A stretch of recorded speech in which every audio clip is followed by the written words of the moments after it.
Hello everyone. Recently मैंने ये वाला वीडियो अपलोड किया था जिसमें मैंने बताया था आपको कि आपको आपका long term practical training company से करना चाहिए या फिर फर्म से। वो वीडियो पे आप सभी ने बहुत ही अच्छा रिस्पांस दिया, बट वो वीडियो देखने के बाद आप में से बहुत लोगों ने कमेंट सेक्शन में भी बताया और मैसेजेस करके भी बताया कि अब एक बहुत बड़ा डाउट है कि यह ट्रेनिंग हमें आफ्टर एग्जीक्यूटिव करना चाहिए या फिर CS प्रोफेशनल पहले एग्ज़ाम्स क्लियर कर लेना चाहिए और उसके बाद ट्रेनिंग स्टार्ट करना चाहिए। मोस्टली ये डाउट उन स्टूडेंट्स का है जिन्होंने अभी रिसेंटली अपना CS एग्जीक्यूटिव क्लियर किया है। तो आज ये वीडियो में आपको मैं यही डिसीजन लेने में हेल्प करूंगा और ये वीडियो को एंड तक देखना, क्योंकि अगर आपने ये वीडियो को एंड तक देख लिया तो आप इजीली डिसाइड कर पाओगे कि आपको आपका लॉन्ग टर्म प्रैक्टिकल ट्रेनिंग अभी एग्जीक्यूटिव क्लियर करने के बाद स्टार्ट कर देना चाहिए या फिर पहले प्रोफेशनल की अच्छे से पढ़ाई करके प्रोफेशनल क्लियर करने के बाद स्टार्ट करना चाहिए।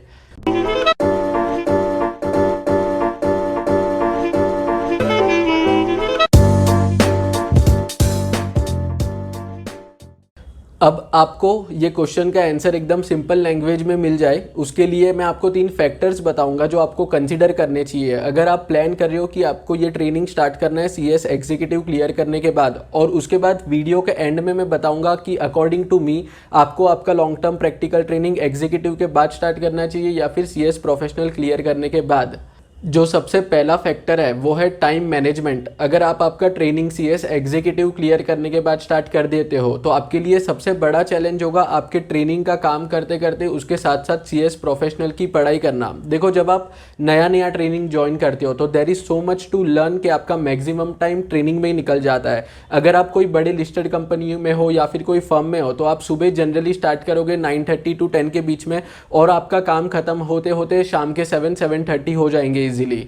क्योंकि जब आप ट्रेनिंग स्टार्ट करते हो तो आपको बहुत सारे प्रैक्टिकल असाइनमेंट सीखने पड़ते हैं। जो काम करने में आपके सीनियर को 1 घंटा लगता होगा वही काम करने में आपको 3 घंटे लग जाएंगे अप्रॉक्सीमेटली, क्योंकि अभी आप ऐसे ट्रेनी वो काम सीख रहे हो तो सीखने में हमें टाइम लगता है। पहले हम वो काम को समझते हैं, उसके बाद सीखते हैं और फिर वो काम को हम करके हमारे सीनियर को सबमिट करते हैं। तो इतना सारा होता है सीखने के लिए कि इसके बीच में CS प्रोफेशनल के ऑल 3 ग्रुप्स का प्रिपरेशन करना बहुत ही मुश्किल हो जाता है।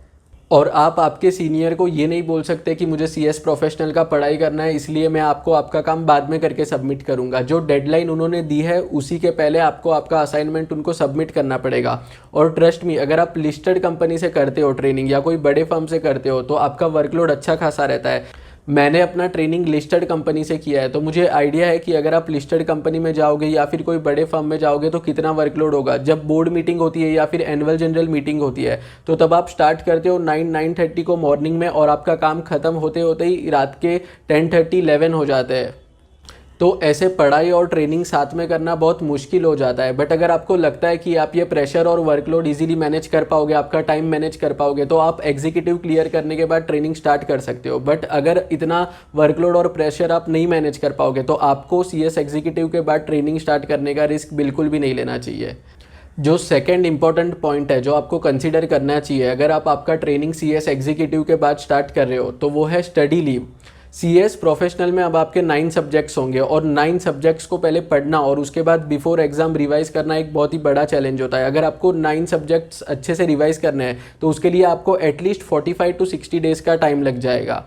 इसमें भी एक बहुत ही इंपॉर्टेंट पॉइंट है जो न्यू ट्रेनिंग स्ट्रक्चर में आया है, वो ये है कि आपका जो 21 मंथ्स का ट्रेनिंग का ड्यूरेशन है उसमें आप मैक्सिमम 52 लीव्स ले सकते हो। सपोज अगर आप 52 डेज से ज़्यादा की लीव लोगे तो उतना ट्रेनिंग ड्यूरेशन आपका एक्सटेंड हो जाएगा। अभी ये 52 डेज लीव वाला पॉइंट बहुत लोगों को पता नहीं है क्योंकि न्यू ट्रेनिंग स्ट्रक्चर के रिलेटेड अभी भी बहुत सारा कन्फ्यूजन है स्टूडेंट्स में। तो अगर आप चाहते हो कि मैं एक सेपरेट डेडिकेटेड वीडियो बनाऊँ अबाउट न्यू ट्रेनिंग स्ट्रक्चर और उसको एकदम सिंपल लैंग्वेज में आपको एक्सप्लेन करूँ तो मुझे नीचे कमेंट सेक्शन में बताओ, मैं उस टॉपिक पे भी एक वीडियो बना दूंगा। अगर आपको भी ये 52 डेज लीव वाला पॉइंट नहीं पता था और ये वीडियो के थ्रू पता चला या फिर अभी तक अगर आप ये वीडियो को देख रहे हो तो वीडियो को लाइक कर दो और अगर अभी तक आपने हमें यहाँ पे फॉलो नहीं किया है तो फॉलो कर दो। या फिर अगर आपको कभी भी कोई CS के रिलेटेड डिस्कशन करना हो तो मुझे आप इंस्टाग्राम पे फॉलो करके मैसेज कर सकते हो, एनी टाइम हम वहाँ पे डिस्कशन कर सकते हैं।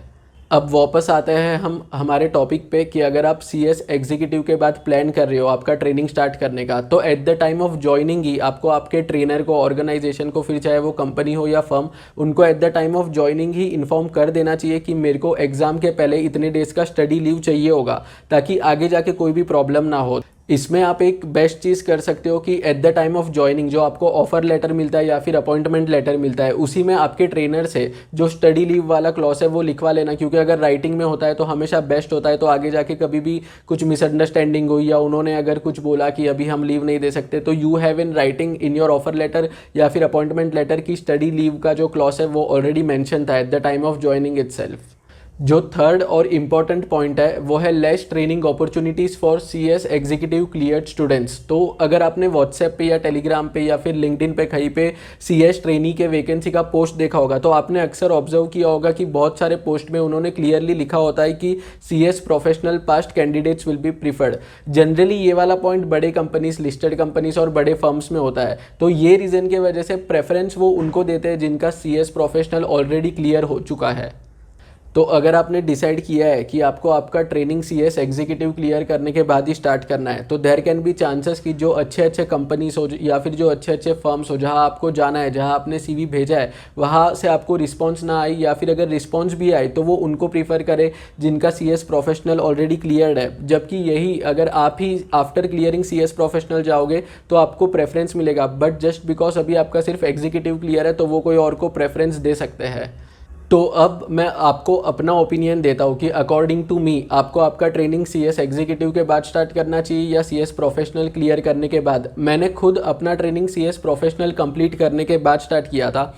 इन माई केस मेरा गोल एकदम क्लियर था कि पहले एग्जीक्यूटिव क्लियर करने के बाद अब अच्छे से सीएस प्रोफेशनल की तैयारी करनी है, ऑल 3 ग्रुप्स एक साथ देना है, फर्स्ट अटेम्प्ट में क्लियर करना है और रैंक के साथ क्लियर करना है। तो अगर आपका भी कुछ ऐसा ही टारगेट है कि तीनों ग्रुप साथ में देना है या फिर रैंक लाना है, या फिर अगर रैंक नहीं लाना तो भी जनरली तीनों ग्रुप साथ में देना है, तो अकॉर्डिंग टू मी आपको भी अभी एग्जीक्यूटिव क्लियर करने के बाद जल्दी जल्दी ट्रेनिंग नहीं स्टार्ट करना चाहिए। उसके बदले आपको थोड़ा पेशेंस रखना चाहिए। पहले सीएस प्रोफेशनल की पढ़ाई कर लो अच्छे से, एक बार आपकी सीएस प्रोफेशनल की एग्जाम्स क्लियर हो गई उसके बाद आप ट्रेनिंग स्टार्ट कर सकते हो आराम से।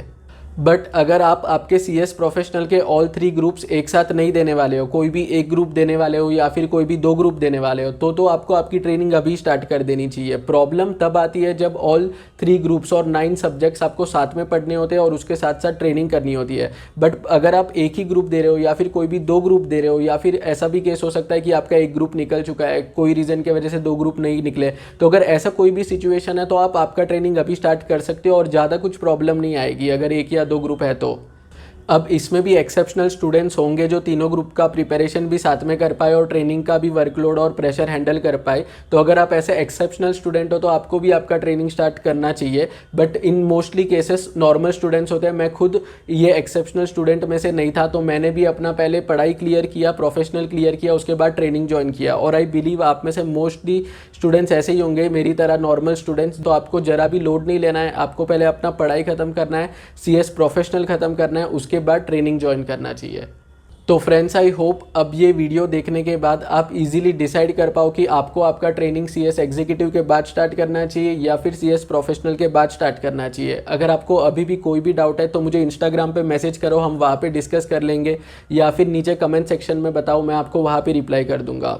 और अगर वीडियो अच्छा लगा हो तो वीडियो को लाइक कर देना और चैनल को सब्सक्राइब करके बेल आइकन पे क्लिक कर दो, ताकि मैं जब भी कोई वीडियो अपलोड करूँ तो आपको तुरंत नोटिफिकेशन मिल जाए। Thank you very much.